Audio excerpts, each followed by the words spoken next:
Hi friends, బాగున్నారా? ఇప్పుడు మనం ఒక కథ చెప్పుకుందామా? కళింగ దేశంలో రాజు సింహబలుడు అనే ఆయన ఉండేవారు అనమాట. ఆయన చాలా తెలివితేటలతో రాజ్యపాలన చేసేవారు అనమాట. ఆయనకు చాలా తక్కువ సైన్యం ఉండేదిట. చిన్న సైన్యం అయినా కూడా వారు చాలా చాకచక్యంతో ఉండేవారట. సైనికులు తమపై నమ్మకం కలిగి చాలా తెలివితేటలుగా ఉండేవారట వాళ్ళ సైనికులు. రాజుగారికి సైన్య నాయకుడికి కూడా వీరిపై బలమైన నమ్మకం ఉండేదట. ఆ సైన్యం పైన వీళ్ళకి బలమైన నమ్మకం ఉండేదట. ఇది ఇలా సాగుతూ ఉండగా పక్క దేశంలో రాజుగారు వీరిపై దండయాత్ర చేయటానికి వస్తున్నారని పుకారు వచ్చేసింది. అది పుకారు కాదు అని మళ్ళీ తెలుసుకొని నిజమే అని చెప్తారనమాట. పక్క దేశ రాజు వీరిపై యుద్ధానికి వచ్చేస్తున్నారు సైన్యం అని మళ్ళీ చెప్పటంతో వాళ్ళ పక్క దేశ సైన్యం చాలా పెద్దదట. సింహబలుడి సైన్యానికన్నా కూడా 4 రెట్లు ఎక్కువగా ఉండేవారట. సింహబలుని సైన్యానికి మనసులో ఒక భయం ఏర్పడిందట. అంటే వాళ్ళ సైన్యం పెద్దది కదా, వీళ్ళ సైన్యం చిన్నదిగా, అందుకని మనసులో ఒక భయం ఏర్పడి వారు సైన్యాధికారితో అధైర్య మాటలు మాట్లాడారట.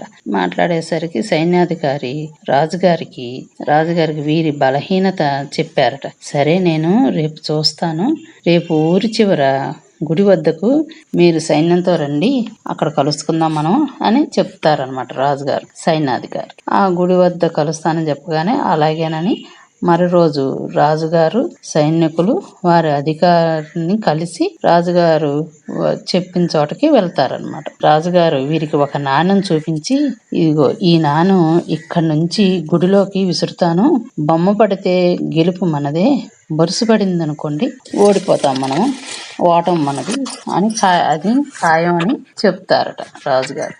అప్పుడు ఆ నాణ్యాన్ని రాజుగారు విసిరేసరికి బొమ్మ పడిందా బొరుసు పడిందా అనేది వెళ్ళి చూసి రమ్మనమని వాళ్ళకి చెప్తారు. చెబితే వాళ్ళు పరిగెత్తుకుంటూ వెళ్ళి చూస్తారు. అది బొమ్మ పడిందనే అని చూసి విజయంతో కేకలు వేయటం మొదలు పెట్టారట. ఏమని, అది బొమ్మ పడింది, విజయం మనదేను అనుకుంటూ యుద్ధానికి బయలుదేరిపోతారట వాళ్ళు, ఎవరు సైనికులు.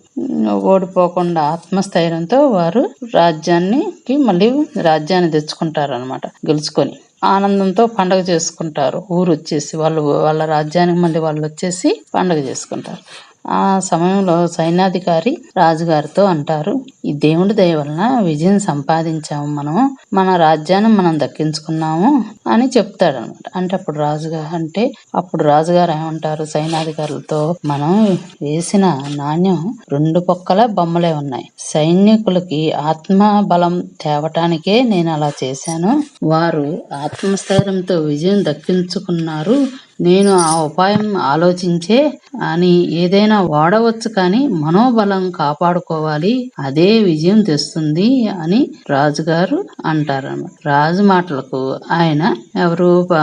సైన్యాధికారి చాలా సంతోషిస్తాడనమాట. అంటే మరి 2 పక్కల బొమ్మ ఉన్నదే ఆయన ఇసిరేశారు కదా, వాళ్ళు అనుకుంటారా బొమ్మ పడింది అని చెప్పి, మరి ఇసిరేగానే 2 పక్కల బొమ్మే ఉంటుంది, ఎటు పక్క పడ్డా బొమ్మే కనపడుతుంది. వాళ్ళు బొమ్మ పడింది కదా, ఇంకేముంది మనదే గెలుపు, బొమ్మ పడింది అని చెప్పేసి వాళ్ళు ఆ ధైర్యంతో వాళ్ళు యుద్ధం చేసి విజయాన్ని సాధిస్తారు అనమాట.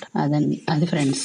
అందుకే మనం మన ధైర్యంతో ముందుకి వెళ్ళాలన్నమాట. మన నమ్మకమే మనకి శక్తినిస్తుంది, మన నమ్మకమే మనని కాపాడుతుంది. మనం ఈ పని చేయగలము అనే నమ్మకంతో మనం ముందుకు వెళితే ఎంతో బాగుంటుంది అనమాట. అది ఫ్రెండ్స్. నచ్చిందా మరి మీకు ఈ కథ?